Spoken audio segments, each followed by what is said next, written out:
atau Kiai Rahmatullah ini masih ada, tapi secara fisik beliau sudah di tempat tidur ya, sudah tidak bisa ngapa-ngapain. Nanti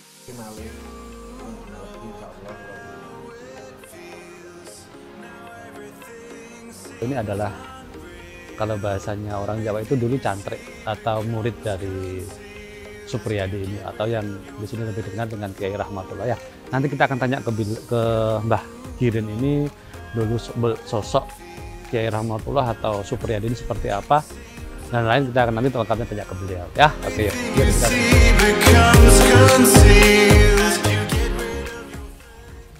Bismillahirrahmanirrahim. Assalamualaikum warahmatullahi wabarakatuh. Halo sahabat BAM Inspiration Channel semuanya. Sesuai dengan agenda kita hari ini, kita akan mengulik habis tentang sosok perjalanan seorang pejuang peta yang sering kita kenal dengan nama Supriyadi. Di dalam sejarah, beliau ini lebih terkenal asalnya itu dari Blitar, yang saya baca begitu. Tapi ternyata di akhir episode perjalanan beliau bahwa Bapak Supriyadi ini, atau yang di daerah sini, di daerah Jember ini, lebih terkenal dengan nama Kiai Rahmatullah, berdomisili di sini, tepatnya di Kecamatan Gumukmas, Kabupaten Jember. Sejarah ini mungkin belum banyak orang yang tahu, jadi hari ini kita akan kupas habis, termasuk nanti dengan masih ada salah satu murid beliau yang masih ada sampai sekarang ya. Nanti kita akan coba tanya ke, kalau bahasanya orang dulu apa, cantrik kalau tidak salah, namanya Mbah Giri ya, Mas Didi, lupa saya namanya. Oke, kalau nggak salah itu namanya. Nanti coba akan kita kupas habis bagaimana. Dan sekarang kita sudah ada di depan makam almarhum Kiai Rahmatullah, atau yang lebih dikenal dengan Supriyadi pahlawan peta. Kita akan ziarah dulu. Syarat untuk ziarah adalah kita diwajibkan untuk mengambil bunga ini yang ada di sebelah makam beliau, dan jumlahnya harus ganjil. Karena itu sudah jadi ada di sini, ya kita ikuti.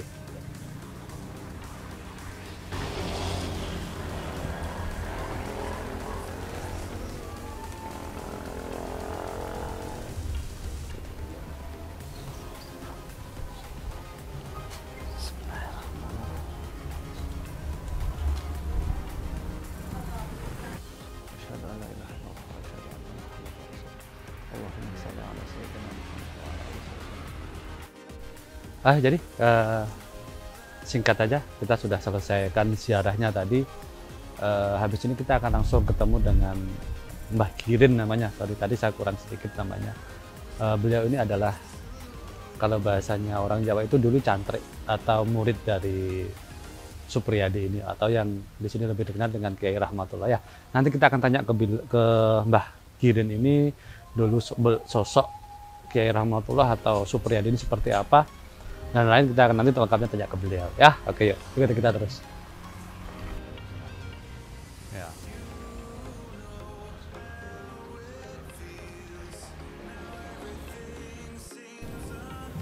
Halo sahabat BAM Inspiration. Jadi agenda kita hari ini masih di Jember. Jember ya? Desanya apa, Pak Girin? Dusun Jati Agung. Dusun Jati Agung. Desanya Gumukmas. Desanya Gumukmas, Kecamatan Gumukmas ya, di Jember. Jadi mohon maaf, saya mau meluruskan dulu sedikit cerita, karena tadi ada sedikit miskomunikasi. Jadi yang dimaksudkan tadi yang kita sudah sowan ke makam Bapak Supriyadi itu bukan Bapak Supriyadi yang dari Blitar yang pahlawan peta. Jadi memang mempunyai nama yang sama ya, mempunyai nama kecil yang sama, Supriyadi, tetapi ternyata orangnya berbeda. Itu aja yang mau saya luruskan. Ada Mbah Girin ya. Mbah Girin, assalamualaikum. Jadi beliau ini dahulu adalah yang, kalau bahasa orang Jawa mungkin cantrik ya Mbah. Jadi Mbah Girin ini dulu adalah cantriknya Bapak Kiai Rahmatullah, atau yang disebut dengan Mbah Kakek atau Mbah Supriyadi gitu nggih. Jadi ada beberapa nama beliau, nama panggilan begitu ya. Jadi memang di daerah sini banyak cerita sebenarnya tentang Mbah Kakek atau Bapak Supriyadi atau Kiai Rahmatullah ini. Cobalah kita mau sedikit menggali karena di sini juga ada banyak jamaah dzikir nggih setiap malam Jumat Legi di sini. Jadi memang termasuk di sini pun sudah agak ramai. Jadi jamaahnya mungkin nanti kita bisa sedikit tanya ke beliau karena beliau cantriknya kan pasti tahu dulu sejarahnya bagaimana nggih Pak Kirin nggih. Jadi Pak Kirin mohon maaf Bapak Kiai Rahmatullah atau Bapak Supriyadi atau Mbah Kakek ini dulu dapat mohon maaf nggih dapat nama Kiai Rahmatullah itu sebelumnya pernah mondok nggih. Mondok nggih di daerah Tosono. Di daerah Kertosono Nganjuk nggih. Nganjuk. Oke, di daerah Kertosono Nganjuk dulu beliau mondoknya. Jadi terus Mbak Kirin mohon maaf dulu panjenengan mulai tahun berapa ikut? 89. 1989 nggih. Itu pertama kali jenengan ikut dengan Mbah Kakek. Oke, terus almarhum meninggalnya tahun berapa? Tahun 99. 1999. Nggih, dari nyuwun sewu Mbah Kirin, saya sudah banyak mendengar cerita tentang almarhum nggih. Mungkin jenengan yang sudah lama ikut dengan beliau, jenengan saged cerita sedikit mboten, maksudnya beliau ini seperti apa atau mungkin ada sesuatu yang berkesan dengan panjenengan waktu ikut dengan beliau ini. Enggak pernah kan. Enggak, maksudnya jenengan Mbah Kakek ini orangnya seperti apa gitu? Gemuk. Nggih. Ada telalatnya di sini. Nggih. Giginya itu hitam. Gitu nggih. Niku fisiknya begitu nggih. Maksudnya terus keseharian Mbah Kakek ini seperti apa kalau jenengan semerap? Sehari-hari ini niku pripun kegiatannya? Kegiatannya terima tamu. Terima tamu nggih. Oke. Terus Mbah Kirin enten cerita yang berkesan apa Mbah? Kali Mbah Kakek Ketrian itu. Sing paling berkesan menurut jenengan. Maksudnya suka duka nih ikut Mbah Kakek riyen niku napa? Nah, besok kan saya bukan pernah sholat nih. Nggih. Nah, pesennya kenapa ngaten? Besok kalau di rumahku enak masjid, sampean harus sholat. Pesannya niku yang paling berkesan nggih. Oke, jadi sahabat, ini ada cerita yang mohon maaf saya agak sedikit pilek. Jadi mohon maaf ini harus saya tadi nggak istilahnya ya karena memang hidayah Allah itu datangnya tidak ada yang tahu. Mbah Kirin ini dulu ceritanya nggak pernah sholat. Nggak pernah sholat. Jadi jamaah almarhum pernah dikasih tahu bahwa nanti kalau ada masjid besar di belakang Mbah Kirin ini harus sholat. Jadi tahun berapa jadinya masjidnya Mbah? Berdirinya nggak tahu saya berdirinya. Jadinya ditempati 2000 pinten. Betul, kalau semerap pulau langsung 2018. Oke. Langsung sakit. Jadi setelah mungkin diajak Mbah Kakek kemana-mana pulang beliau ini tahun 2018 masjidnya sudah jadi dan langsung sholat. Nah itu yang Masya Allah, subhanallah, astagfirullah. Sorry teman-teman. Jadi memang banyak cerita. Jadi sebenarnya yang saya pernah dengar gini, Mbah Kirin. Saya itu pernah dengar dari Mas Didi. Katanya dulu jenengan pernah disuruh beli lembu ceritanya gimana itu, Mbah? Pripun ceritanya, Mbah? Saya kan orang nggak punya kan. Saya punya uang. Mustahil saya uang dulu kok punya uang segitu beli sapi. Gampang, urusan sapi nanti. Pokoknya yang penting belinya sapi, kepalanya cuma minta putih. Ya, minta kepala putih tapi jangan dijual-jual sampai ngumpul tuh ada 18 sapi. 18 ekor, anak-anaknya gitu? Bukan, anaknya nanti dijual ditambahin 2 jadi 1 jadi. Nggih. Totalnya sampai 18. Nah, akhirnya bisa buat beli rumah. Masya Allah. Jadi memang sahabat semua. Banyak cerita yang menurut kita mungkin sebenarnya tidak masuk akal gitu ya. Terkadang mungkin tidak masuk akal, tapi ya itulah Allah kalau memang mau berkehendak ya kun fayakun, tidak ada yang tidak mungkin. Oke, terus Mbah Girin mohon maaf, setelah di masjid yang di belakang itu berarti sekarang untuk kegiatan termasuk ada anak-anak TPG nggih? Setiap hari? Setiap hari nggih. Oke, terus sore ngaji. Kalau sore ngaji. Nah, terus Mbah Girin mohon maaf, yang informasi juga yang saya dengar ibunya almarhum ini malah masih ada. Masih ada. Yang di belakang tadi. Kondisinya ya masih kondisinya itu. Kalau badannya nggak kuat, raganya itu nggak kuat ya. Tapi apa masalah urusannya nyawanya itu masih sehat ya. Ngomongnya masih sehat. Oke. Terus kalau menurut penjenengan ibunya Mbah Kakek ini kira-kira umurnya pinter, Mbah? Nggak ada yang tahu nih. Oke. Bentelas keluarganya dua ada dulur pun mboten enten nggih. Oke, jadi sahabat Bang Inspiration, jadi makanya tadi saya juga dapat info bahwa ibu dari almarhum Mbah Kakek atau Kiai Rahmatullah ini masih ada, tapi secara fisik beliau sudah di tempat tidur ya, sudah tidak bisa ngapa-ngapain. Nanti kalau mungkin diperbolehkan, coba kita juga akan melihat ke belakang ya. Jadi nanti coba kita akan lihat juga ibu dari almarhum Mbah Kakek atau Bapak Supriyadi atau Kiai Rahmatullah ya. Coba nanti kalau dengan keluarga diperbolehkan, mungkin coba kita akan sama melihat napak tilajah ke belakang nih. Mungkin gitu Mbah Girin nggih. Saya terima kasih banyak. Jadi saya jauh-jauh dari Malang dengan teman-teman ini ya, mudah-mudahan bisa sambung silaturahimnya. Mudah-mudahan nanti saya berharap nanti bisa ikut di malam Jumat Legi nggih. Mudah-mudahan nanti, karena saya sama Didi ini acara uber-uberan setiap hari. Semoga urusan kita yang di Malang segera selesai ya, biar nanti banyak hal yang kita dapat amanah dari teman-teman untuk diselesaikan. Mohon doanya juga sama panjenengan, karena kita dapat amanah untuk menyelesaikan masjid ya, yang di sana pondok pesantren ini masya Allah lah. Jadi termasuk kepada rekan-rekan lah, mohon doanya semuanya biar satu persatu masalah yang sedang kita urus bisa selesai gitu loh Mbah Girin nggih. Terima kasih banyak Mbah Girin, sudah ini waktunya asar, saya mengganggu waktunya. Nanti sama coba kita akan mohon izin sama, termasuk tadi ada anak beliau yang paling tua nggih Pak. Pak Roy tadi. Pak Roy itu menantu. Oh, menantu nggih. Yang menantu nomor nggak tahu juga gitu kan. Nanti coba kita akan izin untuk melihat ibu dari Oke, ibu dari almarhum, kalau mau diperbolehkan kita mau lihat ya, kita dokumentasikan aja biar nanti sewaktu-waktu kita bisa lihat lagi. Oke, ikuti kita terus. Thank you semuanya. Yuk.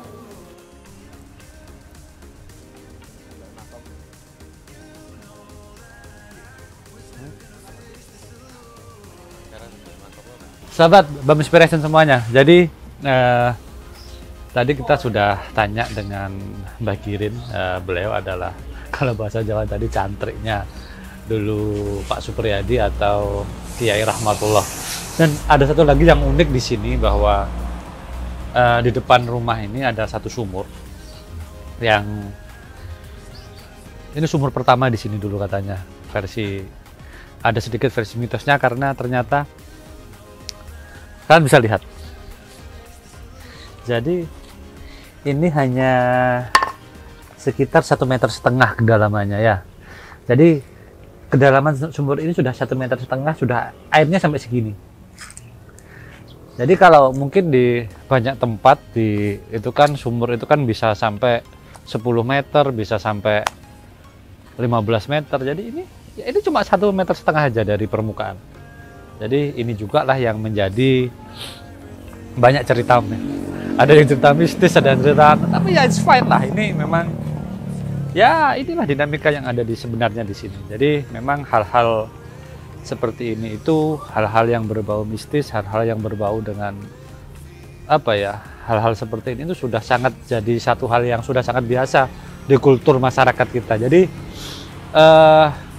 tolong disikapi dengan bijak. Konten ini kita tidak mau mengarahkan kemanapun, kita selalu membuat konten hanya ingin memberi informasi seluas-luasnya. Dan juga mohon maaf tadi karena ada sedikit miskomunikasi teman-teman juga yang di snack semuanya, bahwa Bapak Supriyadi itu tadi saya buka di opening itu adalah pahlawan peta, karena ternyata bukan, ini beda Supriyadi gitu ya, sama-sama namanya Supriyadi tapi beda. Jadi tapi di sekitar masyarakat Gemuk Mas ini bahwa ini sudah sangat familiar di sini, yang Bapak Supriyadi atau Kiai Rahmatullah, atau yang lebih akrab lagi kalau orang di sini panggilnya Mbah Kakek almarhum, yang tadi kita sempat ziarah ke makamnya, sudah sangat familiar di sini. Kembali lagi, ambil sisi baik dari konten ini, yang menurut kalian tidak baik silahkan, nggak perlu diambil. Jadi ambil sisi positifnya, karena apapun itu kita harus menyikapinya dengan bijak. Oke, ayo kita lihat, kalau diperbolehkan kita mau lihat ibunda almarhum di rumah belakang.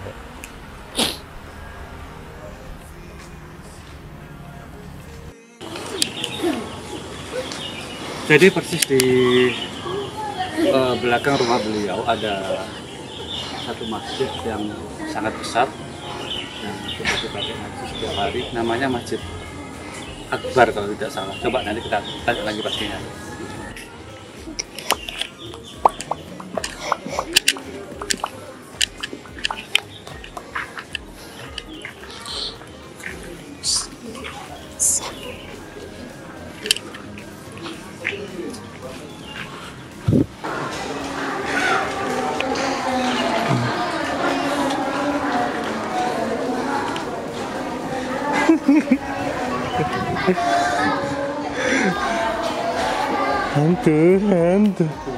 Hantu.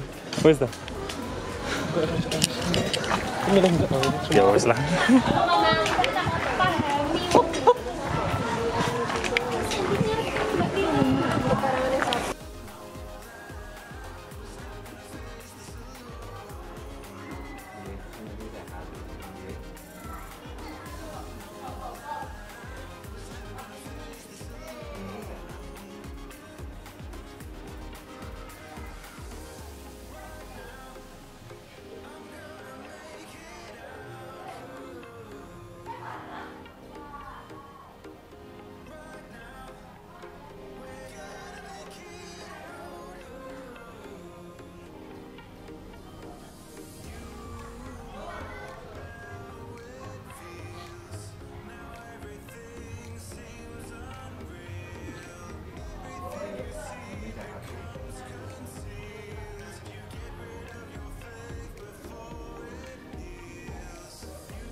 Yes.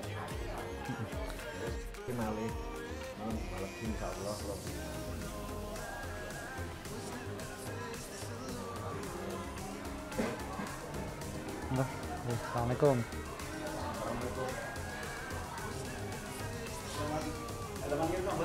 Salam.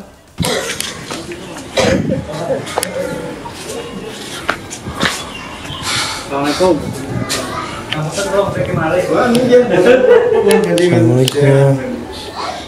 Ini pokoknya pada jam 3 kegiatan murid istilahnya. Tidak kena kaitannya. Mantos jam itu ya, pusat persepti ya. Masjidnya namanya apa? Masjid Akbar. Masjid Akbar. Jadi sahabat Bang Presiden, masjidnya tadi namanya Masjid Akbar ya. Masjid Akbar di Gemuk Mas, Kabupaten Jember. Jati Agung, Desa Jati Agung, Kecamatan Gemuk Mas, Kabupaten Jember.